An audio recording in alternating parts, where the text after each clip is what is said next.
সুপ্রিয় দর্শক শ্রোতা সকলেই কেমন আছেন? আশা করি সকলেই ভালো আছেন। আমি আজকে আপনাদেরকে নিয়ে চলে আসলাম প্রত্যন্ত একটি গ্রাম অঞ্চলে, যেখানে প্রচুর পরিমাণে গম চাষ হচ্ছে।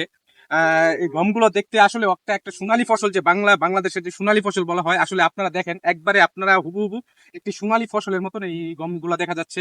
একবারে সোনালী অরিজিনালি, এই দেখেন আপনারা একবার সোনালী ফসল। তো আসলে এই গমটা আমাদের জন্য প্রচন্ড, আমাদের দেশের একটা বিশাল একটা চাহিদা মিটিয়ে থাকে এই গম আমাদের, আপনারা সকলেই জানেন বাংলাদেশের প্রধান খাদ্য হচ্ছে ভাত। ভাতের পরে দ্বিতীয় প্রধান খাদ্য হিসেবে যদি ধরতে পারেন, তাহলে সেটা হচ্ছে এই গম। এই গম রপ্তানি করে বাংলাদেশ প্রত্যেক বছর প্রচুর পরিমাণে বৈদেশিক মুদ্রা অর্জন করতেছে। তো আসুন আমরা এই গমকে অবশ্যই মূল্যায়ন করি, এবং এই গম যারা চাষ করে, বিশেষ করে আমাদের কৃষক ভাইয়েরা, ওনাদেরকে আমরা মূল্যায়ন করি। ওনারা যাতে এই কাজে উৎসাহিত হতে পারে, তার জন্য আমরা তাদেরকে উৎসাহিত করবো। আমরা তাদেরকে কিভাবে উৎসাহিত করবো? ধরেন আপনি এই ওনারা গম চাষ করে প্রচুর কঠোর পরিশ্রম করে গমগুলা চাষ করার পরে এই বিভিন্ন বহির্বিশ্বের বিভিন্ন দেশ থেকে আমাদের বাংলাদেশের অনেক ব্যবসায়ী আছে, গম রপ্তানি করে আমদানি করে নিয়ে আসে।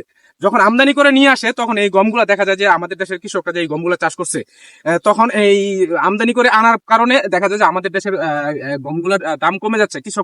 আমাদের দেশের কৃষকরা ন্যায্য মূল্য পাচ্ছে না। তো ন্যায্য মূল্য যেহেতু পাচ্ছে না, তখন পরবর্তী বছর দেখা যাচ্ছে যে এই গম চাষ করার জন্য আমাদের কৃষক ভাইয়েরা বিশেষ করে উৎসাহিত হারাচ্ছে। কারণ তারা যে পরিশ্রম করে এই গমটা উৎপাদন তৈরি চাষাবাদ করতেছে, যে পরিশ্রম, কঠোর পরিশ্রম, আর্থিক সহযোগিতা, এই আর্থিক সহযোগিতা তারা যে পরিশ্রম করে, তার ভিতরে যে অর্থ ব্যয় করে, সেই অর্থগুলো তারা গম বিক্রি করে তুলতে পারতেছে না।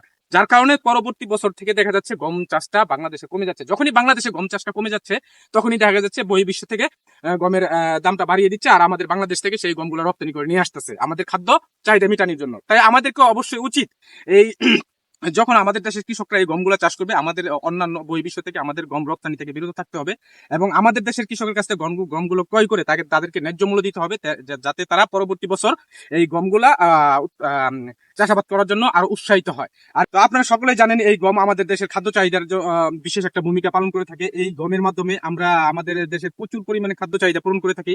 তাই আসুন আমরা এই গম বিদেশ থেকে রপ্তানি না করে, আমাদের দেশের যে কৃষকরা যারা চাষ করে, তাদের কাছ থেকে কিনে নিয়ে তাদেরকে এই গম চাষ করাতে আরো উৎসাহিত করি। তারা যাতে নিয়মিত এই গম চাষ করে এবং এই ফসলটা আমাদের দেশের খাদ্য চাহিদা পূরণ করে। তার জন্য তাদেরকে আমরা আমাদের পক্ষ থেকে সামাজিকভাবে যতটুকু সাপোর্ট দেওয়া প্রয়োজন, ইনশাল্লাহ আমরা সাপোর্ট দিব। তো সকলেই ভালো থাকবেন। আজকে আমার এই প্রতিবেদনটা কেমন লাগলো আপনারা অবশ্যই কমেন্টের মাধ্যমে জানাবেন। যদি ভালো লেগে থাকে অবশ্যই একটু ভালো ভালো কমেন্ট করবেন। তো সকলেই ভালো থাকবেন, সুস্থ থাকবেন। আল্লাহ হাফেজ।